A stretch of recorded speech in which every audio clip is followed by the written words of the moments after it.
त्यामुळे 10 महिन्यापैकी मॅडम 2 संपल्या झाल्या, संपल्या म्हणजे झाल्या, सॉरी, बरोबर आहे. आता राहिल्या किती? 8च, बरोबर आहे की नाही?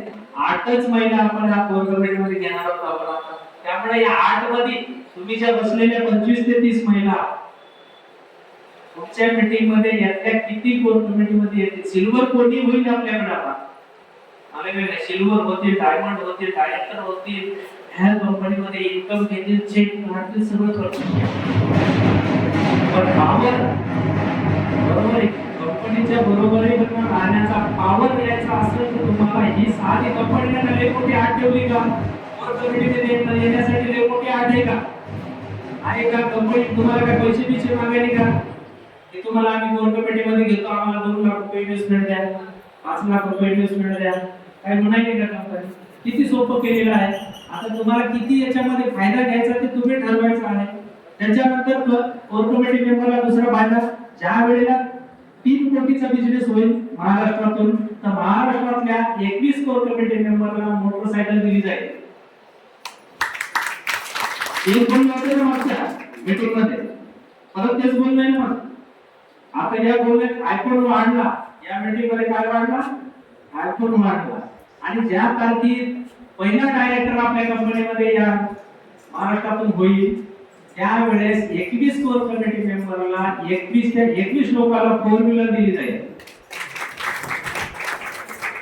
हे अजून एक कायम आहे. लेखीमध्ये मी बॉन्डवर नोटरी करून रजिस्टर्ड डॉक्युमेंटवर आजही लिहून देऊ शकतो. तुम्हाला कितपत याचा फायदा घ्यायचा आहे ते तुम्ही ठरवायचं आहे. तुम्ही नाही घेतलं तर कोणीतरी होणारच आहे, बरोबर आहे. आणि तो त्याचा फायदा घेणारच आहे. तुम्हाला घ्यायचा की नाही घ्यायचा हे तुम्ही ठरवायचं, बरोबर आहे. हा एक कोर कमिटीचा विषय आहे. समजला ना कोर कमिटी आता सगळ्यांना? मॅडम समजला ना? आता एजन्सी बद्दल कोणाकोणाला माहिती आहे सांगा बरं. आपलं पुन्हा एक महत्त्वाचं इन्कम एजन्सीचं भरपूर इन्कम आहे आपल्याकडे, एजन्सी धारकाचं. कोणाकोणाला माहिती आहे? पूर्ण एक हात वर करा एजन्सी बद्दल. तुम्हाला माहिती आहे? ठीक आहे. अजून कोणाला माहिती आहे एजन्सी बद्दल? एजन्सी घेतली त्यांना तरी माहिती आहे की नाही?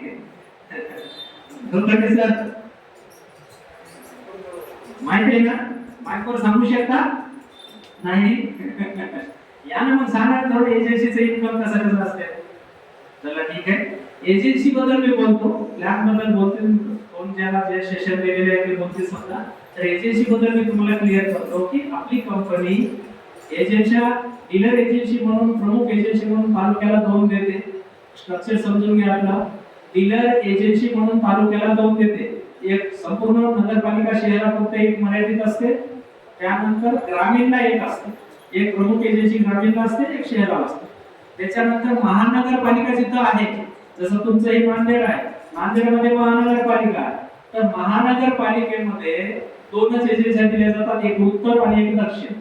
जसे आता नांदेडचे एक उत्तर गेली आणि दक्षिण पण गेली, बरोबर आहे. तर तसं परभणी महानगरपालिका तिथं पण उत्तर आणि दक्षिण दिलं जातं. पण जिथं तालुका लेवलचं ठिकाण आहे, जसं लोहा आहे, आमचं वसमत आहे, वसमतच्या शहराला एक दिली जाते, ग्रामीणला एक दिली जाते. त्याच्या अंतर्गत डीलर एजन्सीच्या अंतर्गत एक सब एजन्सी दिली जाते. ती कुठली दिली जाते? तर प्रत्येक वार्डाला एक दिली जाते. शहराचा एक प्रमुख, त्याच्या वार्डामध्ये एक एक एजन्सी दिली जाते, छोटी छोटी छोटी. आता ती छोटी छोटी एजन्सी देण्याचं कारण काय असते बरं कंपनीचे? एक तर शहराला देऊन टाकली, मग ती वार्ड वाईज देण्याचं कारण काय असेल? कोणी सांगू शकते? सोबत आहात ना प्लॅन देते वेळेस माझ्या सगळेजण, याच्यातले 10 जण तर माझ्या सोबत असतात. छोटी छोटी एजन्सी देण्याचं काय कारण असं सांगा? कारण प्रोडक्ट सर्वांना अवेलेबल होण्यासाठी कंपनीला उद्या ऑनलाईन करायचं. धन्यवाद. बरोबर सांगितलं मॅडम, उत्तर बरोबर दिलं. छोट्या छोट्या वार्ड वाईज एजन्सी देण्याचं कारण काय? मग आता ग्रामीण मध्ये कशी देते सब एजन्सी? तर ग्रामीण मध्ये जे झेडपीचे सर्कल असतात, जिल्हा परिषद सर्कल, त्या सर्कल वाईज एक एजन्सी देते. 12-13 गावचं एक सर्कल असतं जिल्हा परिषदचं, त्या सर्कलला एक एजन्सी देते. म्हणजे 2 ते 3 किलोमीटरच्या अंतर्गत एक 10 ते 12 गाव येत असतात ग्रामीण मध्ये. तर त्या 12 गावचा एक प्रमुख एजन्सी म्हणजे सब एजन्सी दिली जाते. आणि त्या सब एजन्सीचा एक मुख्य डीलर एजन्सी असतो. आपल्याकडे 2च एजन्सी, डीलर एजन्सी, सब एजन्सी. आता दुसरी गोष्ट महत्त्वाची, का सब एजन्सी का दिल्या जातात? आता मला सांगा, आपल्या कंपनीने एखाद्याला डीलर एजन्सी दिली, समजा प्रवीण लोखंडे सरने डीलर एजन्सी घेतली, दक्षिण नांदेडची त्यांनी घेतली, काय वाजवायचं त्यांच्या नावावर. दक्षिणची नांदेडची एजन्सी दिली, आज दिली, ठीक आहे. आज आपले सभासद आहेत, कंटाळा करत नाही, एजन्सीवर जातात, आणतात प्रोडक्ट येतात, ठीक आहे.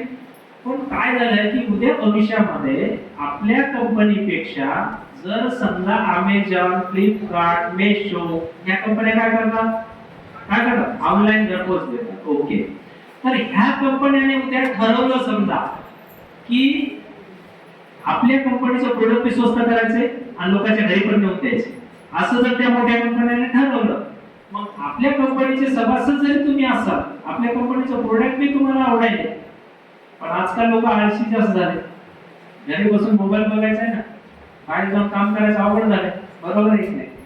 तर मग घरी बसल्या बसल्या मेशोवर ऑर्डर करतील. आता मेशोवर आपले प्रोडक्ट आहेत का? नाही. फ्लिपकार्टवरून ऑर्डर करतील, घरी बसल्या याने स्वस्तात याले, याच्यापेक्षा स्वस्त आहे. आपण बी त्यावेळेला टक्करमध्ये स्वस्तात देऊ, तो भाग वेगळा. पण एक उदाहरण द्यायलो मी की अमेझॉन, फ्लिपकार्ट वाले ऑनलाईन खरेदी करतील आणि मग लोखंडे सर बसले का अडकून? का बरोबर आहे की नाही? कंपनीचं बरोबर आहे की नाही सांगा.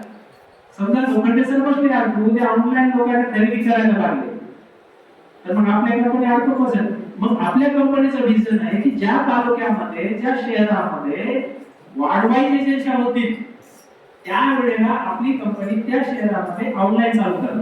जसं आमच्या वसमतमध्ये चालू आहे, बरोबर आहे, तसं तुमच्या इकडे पण चालू करू शकतो.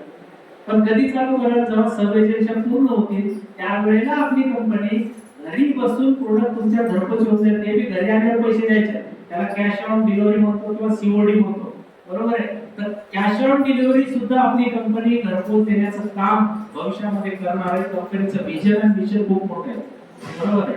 त्याच्यानंतर एजन्सी धारकाला मार्जिन भरपूर चांगल्या पद्धतीने भेटते.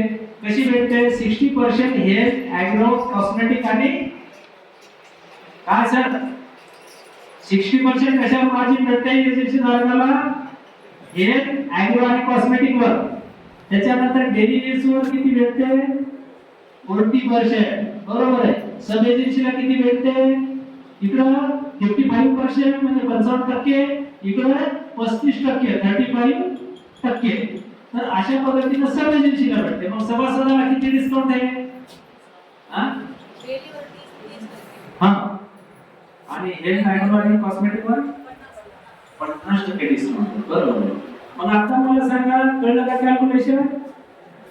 मी सभासद आहे, मी जॉईन झालो, मी जर समजा डायरेक्ट एजन्सीवर गेलो सभासद झाल्यानंतर, बरोबर आहे, आणि जॉईनिंग पॅकेज घेतलं तर डीलर एजन्सीला किती पडतात? लोखंडे सर किती? 5%, राईट, 5%. डीलर एजन्सीला 5% मार्जिन उरते. डीलर एजन्सी कंपनी डीलर एजन्सीला प्रोडक्ट देते आणि डीलर एजन्सी मध्ये कोणाला देतात? सब एजन्सीला देतात. म्हणजे सब एजन्सीचा कंपनीचा काय संबंध? कंपनीला प्रोडक्ट कोण देते? सब एजन्सीला डीलर एजन्सी देते. त्याच्यावर डीलर एजन्सीला 5% भेटते, जॉईनिंग मध्ये 5% भेटतंय. तुम्ही जर डायरेक्ट एखादा सभासद रिपर्चेस मध्ये घ्यायला गेला डायरेक्ट डीलर एजन्सी करता 10% भेटते, बरोबर आहे. अशा पद्धतीचं इन्कम आहे. मग आता 10%, 5% आकडे छोटे छोटे वाटायले तुम्हाला. त्याचं एक उदाहरण दिलं तर समजा की मी एजन्सी धारक आहे, माझ्या एरियामध्ये आजच्या तारखेत 20 जॉईनिंग होतात दररोजच्या. किती जॉईनिंग होतात? 20 जॉईनिंग होतात. जर 20 जॉईनिंग माझ्या एरियात होत असतील, किती रुपये व्हायला? तर आपण 1,500 पकडू, जाऊ द्या, जास्त पकडायचं नाही. आपल्या कंपनीत मोठ्याकडे दाखवायचेच नाही, छोटे छोटे दाखवायचे. मी 1500 जॉईन झालो, 20 जॉईनिंग व्हायला किती रुपयाची जॉईनिंग? किती रुपये झाले पॅकेज? 30,000चं व्हायचं ना, तर 30,000 किती टक्के? 5%. 3 5 15, म्हणजे 1,500 रुपये झाले ना. असंच आहे ना, 1,500 रुपये होतात का? 1,500 म्हणजे किती झाले? मग महिना किती झाला तुम्हाला? किती झाला? 1,500 रुपये रोज पडल्यावर महिना किती झाला? 45,000 रुपये रोज झाला. इतर काम करायची गरज आहे का एजन्सी घेतल्यावर? एखादा होतकरू माणूस असेल, त्याला दुसरीकडे एखादा कामधंदा करत असेल तर त्याला 10-15 हजार रुपये महिना असेल, त्यानं जर आपली एजन्सी घेतली तर त्याला इतर काम करायची गरज आहे का? मी तर 20च जॉईनिंग म्हणालो, भविष्यामध्ये 100 जॉईनिंग होणार आहे आपल्याला. मग तर त्याच्या पुढे जाणार आहे आपण, बरोबर. आता दुसरा फायदा त्यानं स्वतः कसा करून घ्यायचा, हे झालं कंपनीचं स्ट्रक्चर. त्यानं स्वतः फायदा कसा करायचा आहे, त्याला 40% डेली नीड्स भेटणार. उदाहरणार्थ काय झालं, हे आपला डिटर्जंट पावडर आहे, बरोबर. याच्यावर सभासदाला 30% डिस्काउंट आहे. 30% डिस्काउंट काढल्यावर एवढ्याला पडतो, एवढ्याला 70 रुपयाला पडतो. टाईटची क्वालिटी आहे, 99 रुपये किंमत आहे आणि सभासद झाल्यावर 70 रुपयाला पडतो, बरोबर. तुम्ही ज्यानं याला धुवून बघितलं, ज्याने याला वापरलं, त्याला विचारायचं, कंपनीला विचारायचं नाही. ज्यांनी वापरलं ना त्याला विचारायचं की कसं आहे. कंपनी तर चांगलंच आहे म्हणलो, बरोबर. पण तुम्ही ज्यानं वापरलं त्याला विचारायचं कसं आहे. ज्यांनी जर करेक्ट म्हणलं, चांगलं आहे म्हणलं तर घ्यायचं, नाही तर घ्यायचं नाही, बरोबर आहे. दुसरी गोष्ट कंपनी काय म्हणते, तुम्ही घरी नेलं, वापरलं, तुम्हाला जर योग्य वाटलं नाही तर रिटर्न आणून द्यायचं, पैसे वापस घेऊन जायचे. आपल्याकडे हे पण आहे, डेली नीड्सच्या सगळ्या प्रोडक्टवर आपण हे ऑफर आहे आपली की बा तुम्हाला जर योग्य वाटलं नाही, आमचा डबा फोडलेला वापस आणा, तुम्हाला पैसे घेऊन जा, एवढी आपली कंपनी या प्रोडक्ट बद्दल गॅरंटी देते, बरोबर आहे. त्याच्यानंतर ही आपली चहापत्ती आहे, प्रोडक्ट बद्दल माहिती देते नंतर, बरोबर आहे. तर अशा पद्धतीचे आपले हे 40 प्रोडक्ट आहेत. 40 प्रोडक्ट वर आपण काय करतो, गॅरंटी देतो. काय सांगत बसायचं नाही की आमचं लय चांगलं आहे, लय चांगलं आहे, लय चांगलं आहे. एकच सांगायचं, प्रोडक्ट घरी घेऊन जा, नाही आवडलं तर वापस आणून द्या, तुमचे पैसे परत घेऊन जा. याच्यापेक्षा काय गॅरंटी द्यायची आता, हो मॅडम, याच्यापेक्षा काय गॅरंटी द्यायची. मग एवढ्या गॅरंटीचं प्रोडक्ट जर तुम्हाला 70 रुपयाला भेटत असेल, फेनाचा घडीच्या रेट पेक्षा कमी झाला ना, बरोबर आहे. तरी काय जर म्हणतात सर आपले प्रोडक्ट लय महाग आहे, आता कुठून महाग पडतात मला काही कळत नाही. कंपनीला नेमकं करायचं काय, बरोबर आहे. टाईटची क्वालिटी द्यायला 70 रुपयात आहे. फेना घडीचा ब्रँडच नाही, तुम्हाला क्लिअर कट सांगतो, कारण मी स्वतः तयार करतोय म्हणून फॉर्म्युलेशन मला माहिती, म्हणून मी क्लिअर सांगतो. फेना आणि घडी डिटर्जंटचा ब्रँडच नाही. मी ब्रँड कोणता म्हणतो, एरियल ब्रँड आहे, टाईड ब्रँड आहे, सर्फेक्शन ब्रँड आहे. त्याच्या पाठोपाठ थोडा वीट आहे. पण फेना आणि घडी ब्रँड नाही, फक्त बकेट भेटते म्हणून आणायचं आहे, डब्बा भेटते म्हणून आणायचा आहे आणि स्वस्तात भेटते म्हणून आणायचं. कारण आपल्या महिलेला सवय झालेली की त्याला वापरायची, एवढा वापरायची, बरोबर आहे. काही लोकांच्या घरी ज्वारी कमी लागेल पण डिटर्जंट पावडर जास्त लागेल, बरोबर आहे. कारण भांडे त्यानंच घासायचे, कपडे त्यानंच घासायचे, फरशी त्यानंच पुसायची आणि दुसरं काय असेल तरी त्याला डिटर्जंट पावडर वापरायचं, काय बरोबर आहे की. काही घरामध्ये भांडे धुण्याचं आपल्यासारखं वापरत नाही, तर आपल्याकडे कसं भांडे धुण्याची गॅरंटीचं आहे, याला डिशवॉशर म्हणतात ना, हे कुठे वापरत नाही, सरळ काही डिटर्जंट पावडरनं धुतलं जातं. त्याच्यानंतर तर प्रोडक्ट क्वालिटीची असून आपल्याला ह्या गोष्टी आहेत त्याच्यामध्ये. तर एजन्सी वर बोललो आपण, तर एजन्सी धारकाला हे 40 केवढ्याला पडलं, मग एजन्सी धारकाला केवढ्याला पडलं, एजन्सी धारक हा केवढ्याला पडलाय तुम्हाला. असं झाल्याने कशा एजन्सी चालतील, असं झाल्याने कंपनी कशी चालल. लोकांनी सर बोला 60 रुपयाला पडला, एजन्सी धारकाला 60 रुपयाला पडला. मी ही गोष्ट सांगून आलो की जर एजन्सी धारकानं 60 रुपयाला पडलाय ना, तर मग तिकडे नेऊन 80 ला इकला, 70 ला इकला, कंपनी म्हणाली का काढून इकला म्हणून. हो मॅडम, तुम्ही इका ना तिकडे नेऊन 60 ला, आपलं सॉरी 70 ला इका, 75 ला इका, 80 ला इका, 90 ला इका. तुमच्यात जर स्किल असेल तर 99 ला इका. कंपनी म्हणाली का, फक्त कंपनी एकच गोष्ट म्हणते की आमचा सभासद जर आला त्याला डिस्काउंट आहे, त्याला त्या डिस्काउंट मध्ये द्या, बाकी तुम्ही तिकडे त्या दिलेल्या मालाचं काही करा, केवढ्याला विका, काही घेणं देणार. तर हा पण एक खूप मोठी संधी आहे, ज्याला मार्केटिंग ट्रेडिशनल बिझनेस जमतंय, ज्याला इकडे एमएलएम जमत नाही, ज्याला ट्रेडिंग जमते, त्याने ट्रेडिंग मध्ये जर असेल थोडाफार अनुभव त्याचा, तर त्यानं जर एजन्सी घेतली, डीलर एजन्सी, तर 100% लाख रुपये महिना पाडू शकते, लाख रुपये, बरोबर आहे.